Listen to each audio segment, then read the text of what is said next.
어저께 나온 공급 대책 있죠. 정부에서 발표한 수도권 주택 공급 대책, 이 설명을 안 할 수가 없는 것 같아요. 이거를. 자, 이 중에서 이제 몇 가지 좀 살펴보면은 이런 것들이에요. 공공성을 강화한 정비 사업을 활성화했다. 서울 시내에 있는 재개발 구역들이 지금 정부가 재개발 구역을 막 활성화시키려고 혜택을 주는 것이 아니라 굉장히 개발이익 환수 차원에서도 굉장히 좀 뭐라 할까요? 누른다고는 할까요? 뭐 그러한 형태로 왔죠. 그러다 보니 이제 서울 안에서는 재개발, 재건축 같은 정비 사업을 해야만이 주택이 공급이 되는데 주택 공급이 상당히 좀 어려운 그런 형태가 되다 보니 공공이 개입을 해서 재개발을 활성화하겠다 이런 내용을 왔어요. 이거는 한마디로 공공이 개입해서 활성화하겠다 이 말은 사적으로 했었을 때보다 그만큼 수익이 떨어지기 때문에 진행이, 얘는 제가 봤을 때는 진행이 결코 그렇게 쉬워 보이지는 않아요. 주민들의 동의가 굉장히 어려울 거예요. 그 다음에 소규모 정비는 보완하겠다. 요거는 뭐 보완해 나가겠죠. 역세권의 민간사, 민간이라는 것은 구체적으로 계획을 해서 짜는 게 아니라 물건이 이 정도면 분양이 되겠다 하면 들어가는 거기 때문에 역세권의 범위를 여기서 한 300m로 좀 늘려서 가기 때문에 역세권에 있는 토지 가격들은 괜찮은 토지들은 가격이 쉽게 떨어질 것 같지가 않다. 그런 어떤 생각이 들고요. 유휴 공간 정비 및 재활용을 해서 공급을 하겠다. 중공업 지역 내에 뭐 이전 부지를 활용을 하겠다. 이런 것들은 상당히 되기만 된다면 상당히 괜찮은 어떤 그 공급 대책이 될 수 있어요. 오피스 공실 등을 1인용 공공 임대를 용도 변경하겠다. 이런 것들은 뭐 그렇게 큰 효과가 있을 것 같지는 않아요. 여기 보면 도심 내 유휴 부지 추가 확보, 국공유지 활용을 하고 코레일 부지 활용을 하고, 자, 요 코레일 부지가 핵심이죠.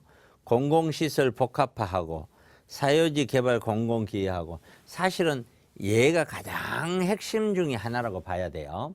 자, 이 문제는 국공유지를 하겠다 늘 그렇게 해왔죠. 그런데 하려고 하면은 그 주민들이 나와서 반대를 하면 못했죠. 님비라 그러죠. 님비. 그다음에 공공시설을 복합화하겠다. 노후 공공시설 복합개발, 이게 한계가 있는 거거든요. 근데 이 중에서 하나, 코레일 부지가 뭐예요? 용산 국제업무지구도 코레일 부지죠. 용산 국제업무지구나 역세권 유수지기에 아파트를 짓겠다. 그러면은 이만한 땅 위에 여기다가 용산에 8,000세대를 넣어버리면은 업무시설과 상업시설은 그만큼 줄어들죠. 그러면은 파급 효과는요, 이거는 뭐 완전히 줄어버리는 거죠. 그러니까 용산에 기대했던 종전에 우리가 용산 국제업무지구에 대한 기대, 엄청난 파급 효과를 지니는 어떤 업무시설들, 이런 것들이 거의 사라져버렸다라고 볼 수가 있는 분야예요. 그 다음에 수도권 공급 계획에 대한 조기, 이게 수도권에 대한 30만 호 개발 계획이잖아요. 이 자체가. 그래서 수도권에 많은 아파트를 하는데 조기에 3기 신도시에 이 신도시를 5, 6년, 7, 8년 뒤로 하는 게 아니라 2, 3년 안으로 앞당기겠다. 빨리. 그리고 미리 청약을 받아서 미리 정하겠다. 그러면은 그 청약을 할까, 서울에 집을 사야 될까 막 망설이는데 신도시 언제 되겠어? 이런 사람들은 청약을 미리 하겠죠. 그리고 당첨되면은 뭐 2, 3년 안에 앞당겨서 만약에 해준다면은 이 사람들은 그만큼 서울에 관심이 없고 신도시 쪽으로 흩어지니까 서울의 주택 가격이 안정화가 될 거란 말이죠. 이런 측면을 종합적으로 지금 다 내놨어요. 종합적으로. 근데 이제 실현 방안이 얼마나 빨리빨리 진행이 될지가 관건인데, 3기 신도시 조기 공급계획, 이거는 국가가 주도하는 거기 때문에 어느 정도 될 것 같고요.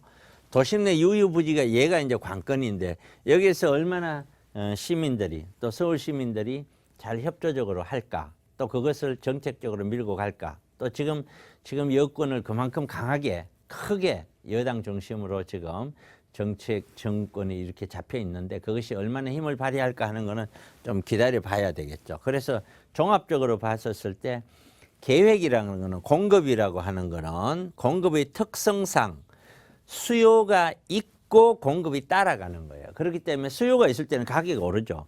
오른 다음에 공급이 가지, 공급이 가기도 전에, 가격이 오르기 전에 공급을 미리 해놓는 케이스는 없는 거예요. 그래서 늘 가격이 올랐다 조절됐다 올랐다 조절됐다 이런 형태로 가는 것이다라는 것까지 이해를 하시면 될 것 같고, 이러한 형태로 공급을 하겠다고 하니까 좀 지켜보죠. 어쨌든 전체 강남권을 중심으로 한 아파트 가격이 조금씩 조정되는 분야에서 공급 계획까지 나왔기 때문에 좀 더 가격이 더 내려가는 것을 기대해도 되지 않느냐 이렇게 생각이 되는 그런 대목입니다. 자, 아까 세미나 얘기했었죠? 세미나까지 쭉 말씀을 드릴게요. 자, 이번 주 토요일, 일요일 날 하죠. 매주 토요일, 일요일은 제가 세미나를 하고요. 수요일은 우리 사무실 김남현 팀장이 합니다. 부동산 시장 전망, 그리고 어떤 투자 방법, 사람마다 투자는 다른 것이고요. 시기마다도 또 달라질 수 있는 것이고요. 근본적인 부동산에 대한 개념을 좀 잡아가면서 좋은 시간 되었으면 좋겠습니다. 많이들 좀 예약을 했으면 좋겠습니다.